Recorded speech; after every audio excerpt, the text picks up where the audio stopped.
रवि, अमित और बबलू 3 भाई थे। उनके दादा एक वीर और साहसी कप्तान थे। उन्होंने हमेशा अपने पोतों और समुद्री रोमांच के अनुभवों के बारे में कहा, लेकिन उनके अनुभवों का रहस्य हमेशा उनके दिल में ही छुपा रहा।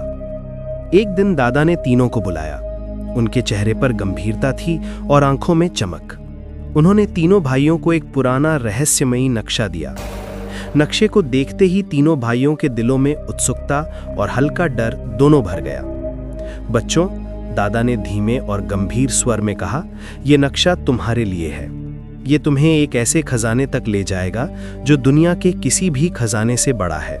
अगर तुम इसे पा सकते हो, तुम्हारी तकदीर बदल जाएगी। ये तुम्हारे धैर्य, साहस और समझदारी की परीक्षा है। याद रखना, इस राज को किसी से मत साझा करना। कहते ही कुछ ही घंटों बाद दादा का देहांत हो गया। उनकी अंतिम इच्छा और नक्शा तीनों भाइयों के दिलों में गहरे उतर गए। ये नक्शा अब उनके जीवन का मार्गदर्शन बन गया। खजाने की ओर पहला कदम। समय बीतता गया। रवि, अमित और बबलू ने अपने जीवन के साधन जुटाए और तय किया कि अब खजाने की खोज पर निकलना ही उनका उद्देश्य है। उन्होंने सी फैल्कन जहाज तैयार किया। पूरे जहाज को आवश्यक सामान, खाना, पानी, औजार और कपड़े से भर दिया गया। तीनों भाई सफर के लिए उत्साहित थे, लेकिन उनके दिलों में थोड़ा डर भी था। बबलू ने हल्की आवाज में कहा, शायद ये सबसे खतरनाक और रोमांचक यात्रा होगी। अमित ने उत्साहित होकर कहा, अगर ये खजाना सच में मिला तो हम दुनिया के सबसे अमीर आदमी बन जाएंगे।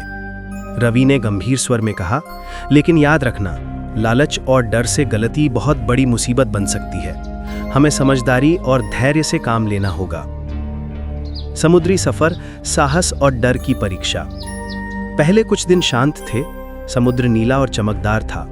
सुबह की ठंडी हवाएं, सूरज की हल्की किरणें और जहाज की लकड़ी की खड़खड़ाहट, सब कुछ जैसे उन्हें प्रेरित कर रहा था। लेकिन धीरे धीरे समुद्र की लहरें तेज होने लगीं। रात का अंधेरा, तेज तूफान और अजीब आवाजें तीनों भाइयों के साहस और धैर्य की परीक्षा लेने लगीं। बबलू ने कहा, शायद हमें वापस लौट जाना चाहिए। अमित ने आंखें चमकाकर कहा, अगर हम अब पीछे हटेंगे तो हम कभी नहीं जान पाएंगे कि असली खजाना क्या है। रवि ने हौसला देते हुए कहा, हमारा सफर अभी खत्म नहीं हुआ है। हम पहुंचेंगे, यही दादा का सपना था। रात में हवाओं का तेज होना, समुद्री जीवों की चमकती आंखें और जहाज की लकड़ी की चरचराहट, सब उनके साहस और धैर्य की परीक्षा बन गए। अगर आप इनके साहसिक सफर को देखना चाहते हैं तो वीडियो को लाइक करें, सब्सक्राइब करें और नीचे कमेंट में बताइए कि आप कौन सा भाई होते। समय बीतता गया और 2 महीने का सफर तीनों भाइयों के लिए लंबा और थकाऊ बन गया। कई बार जहाज लंगर खोने के कगार पर था। खाने का सामान खत्म हो रहा था, पानी सीमित हो रहा था और रात का अंधेरा लगातार डर पैदा कर रहा था। बबलू ने धीरे से कहा, शायद ये नक्शा झूठा है, हमें वापस लौट जाना चाहिए। अमित ने उत्साहित होकर कहा, अगर हम पीछे हटेंगे तो हम कभी नहीं जान पाएंगे कि असली खजाना क्या है। रवि ने दोनों को हिम्मत देते हुए कहा, अब पीछे हटना आसान नहीं है। हमारा दादा हमें यही सिखाना चाहते थे। हमें धैर्य और साहस के साथ आगे बढ़ना होगा। 2 महीने की कठिन यात्रा के बाद तीनों भाई टापू के पास पहुंचे। उनके सामने सोने और हीरों का अद्भुत दृश्य था। चमकती धातुएं, अनगिनत रत्न और बिखरे खजाने को देखकर उन्हें लगा जैसे वे किसी सपने में हैं। बबलू ने धीरे से कहा, भाई, ये सच में खजाना है। अमित ने उत्साहित होकर कहा, अगर ये सब हमारे पास आया तो हम दुनिया के सबसे अमीर आदमी बन सकते हैं। तीनों भाई जंगल की ओर बढ़े। जंगल में मानव हड्डियों के अवशेष मिला तीनों भाई हैरानी से देख रहे थे। रवि ने बोला, शायद यहाँ पहले आदमी आ चुका है। तीनों भाई के चेहरे में डर साफ झलक रहा था। फिर तीनों डरते डरते आगे बढ़े। तीनों भाइयों ने देखा पुरानी मशीनें और रहस्यमयी निशान। ये दिखाता था कि ये जगह केवल खजाने के लिए नहीं, बल्कि सावधानी और चुनौती के लिए बनाई गई थी। अमित ने कहा, अगर ये खजाना सच में मिला तो हम दुनिया के सबसे अमीर आदमी बन जाएंगे। लेकिन डर भी है, ये खजाना इतना बड़ा है कि शायद हम संभाल ना पाएं। रवि ने चेतावनी दी, लालच और डर से ध्यान हटना आसान है, खजाना हमारी परीक्षा है, हमें समझदारी से काम लेना होगा। जंगल के भीतर कदम कदम पर अजीब निशान दिखाई दे रहे थे। कहीं अनजान पेड़ खड़े थे तो कहीं झाड़ियों में रहस्यमयी आकृतियां छिपी हुई लगती।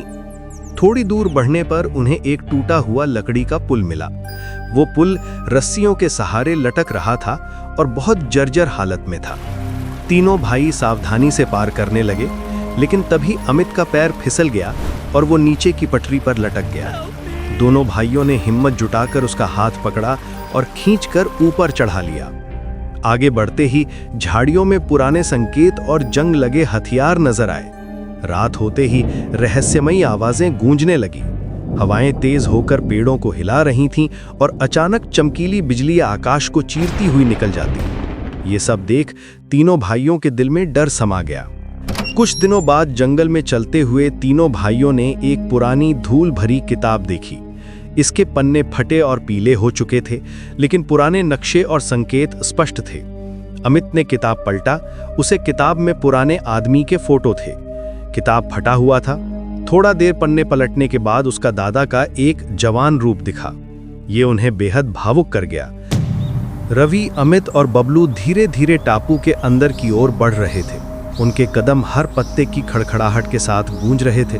सूरज की हल्की किरणें पेड़ों की घनी छांव में अटक रही थीं और हल्की हवाएं उनके चेहरे को छू कर गुजर रही थीं। कुछ दूर चलने के बाद उन्हें अचानक एक सुंदर तालाब दिखाई दिया। तालाब का पानी इतना साफ था कि भीतर तैरती रंग बिरंगी मछलियां साफ नजर आ रही थीं। चारों ओर भूर खिले थे। पास ही सुनहरे सेब और शरीफा के पेड़ खड़े थे। बबलू की आंखें चमक उठीं। भाई, ये तो किसी कहानी का जादुई बगीचा लगता है। देखो, सेब कितने चमक रहे हैं, जैसे सोने के हों। अमित ने हंसते हुए कहा, चलो चलो जल्दी तोड़ो, वरना कहीं पेड़ ही बोल पड़े कि मत खाओ, ये जादुई फल हैं। रवि मुस्कुराया और बोला, अगर सच में जादुई हुए तो कहीं ऐसा न हो कि बबलू सेब खाए और अचानक गाना गाने लगे। बबलू ने भी मजाक में जवाब दिया, अगर ऐसा हुआ तो मैं सीधा राजा बन जाऊंगा और तुम दोनों मेरे नौकर। तीनों हंसते हंसते पेड़ से फल तोड़ने लगे।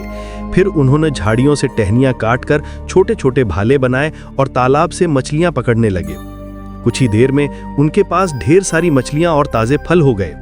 अमित ने मजाक किया, अब तो 5 सितारा होटल जैसी दावत होगी। मेन्यू में है फ्रेश फिश, साथ में गोल्डन एप्पल और मीठा शरीफा। तीनों ने आग जलाकर मछलियां सेकी, फलों को काटकर प्लेट जैसा बनाया और मजे से खाना खाया। खाते खाते बबलू ने फिर मजाक किया, अरे भाई, अगर मम्मी होती तो कहती पहले हाथ धोकर आओ फिर खाना खाओ। तीनों जोर से हंस पड़े। उस पल उन्हें पहली बार लगा कि ये टापू रहस्यमयी होने के साथ साथ सचमुच किसी स्वर्ग से कम नहीं है। और उस रात तीनों भाई सोने लगा एक पहरा देते और 2 सोते। फिर सुबह होते ही तीनों भाई निकल पड़े। 6-7 घंटा चलने के बाद एक पुराना घड़ी का पहिया मिला जो अभी भी हल्की आवाज कर रहा था। रवि ने इसे उठाया और कहा, यह सब हमारे दादा की कहानी का हिस्सा है। शायद ये संकेत है। जंगल के भीतर आगे बढ़ते हुए तीनों भाई एक बड़ी चट्टान के पीछे छुपा हुआ झील जैसा पानी देखे। पानी की सतह पर सूरज की किरणें सोने जैसी चमक फैला रही थीं। बबलू ने कहा, लगता है जैसे ये सोने की नहर है। अमित ने उत्साहित होकर कहा, देखो कितने हीरे और मोती पानी के किनारे बिखरे हैं। रवि ने गंभीर स्वर में कहा, सावधान रहो, हर खूबसूरत चीज यहां जाल भी हो सकती है। जंगल के बीचों बीच अचानक तीनों के सामने एक पुराना मंदिर आया। मंदिर की दीवारें दरारों से भरी थीं और दरवाजों पर रहस्यमयी कोड और कार्विंग्स बने हुए थे। मंदिर के अंदर घुसते ही अंधेरा और ठंडक का अनुभव हुआ। अमित ने हल्की आवाज में कहा, भाई, लगता है कि असली चुनौती यहीं शुरू होती है। मंदिर के दरवाजे खतरनाक तरीके से बंद थे। दरवाजे पर 3 अजीब कोड और निशान बने थे, जैसे कोई स्क्विड गेम जैसा खतरनाक गेम। अगर गलत कदम उठाते तो दरवाजा नीचे गिर सकता था या फंस सकता था।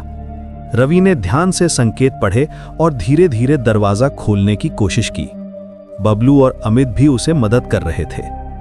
कोड हल होते ही दरवाजा धीरे धीरे खुला और मंदिर के अंदर एक सुनहरी रोशनी दिखाई दी।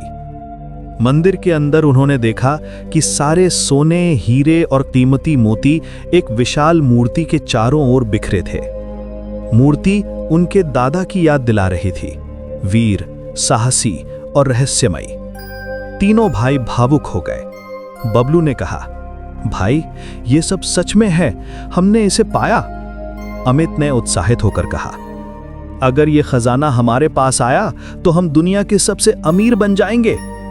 रवि ने गंभीर होकर कहा, लेकिन याद रखना, लालच से कोई गलती बड़ा नुकसान कर सकती है। ये दादा की परीक्षा है। मंदिर के अंदर कदम कदम पर पुराने ट्रैप्स और जाल थे। हर कदम पर सावधानी रखना पड़ रहा था।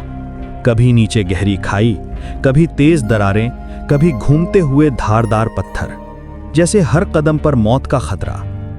अंततः तीनों भाई सुरक्षित रूप से मंदिर के अंतिम कक्ष में पहुंचे। वहां सुनहरी मूर्ति के चारों ओर सोना और हीरे बिखरे थे और एक पुराना रहस्यमयी चेस्ट रखा था। उन्होंने ध्यान से चेस्ट खोला और देखा कि अंदर खजाने का असली संग्रह था। सोने, हीरे, मोती और दादा की कुछ निजी चीजें। रवि ने भाइयों से कहा, अगर आप इस साहसिक यात्रा के अगले भाग को देखना चाहते हो तो वीडियो को लाइक करो, सब्सक्राइब करो। अगर इस वीडियो में 5K लाइक और 5K सब्सक्राइबर पूरा हुए तो मैं इसका पार्ट 2 लाऊंगा। और हाँ, कमेंट में बताओ कि आप किस भाई के नजरिए से देखना चाहेंगे। अगली वीडियो में हम खुलासा करेंगे कि दादा ने इस खजाने तक पहुंचने के लिए क्या रहस्य और खतरे सहा।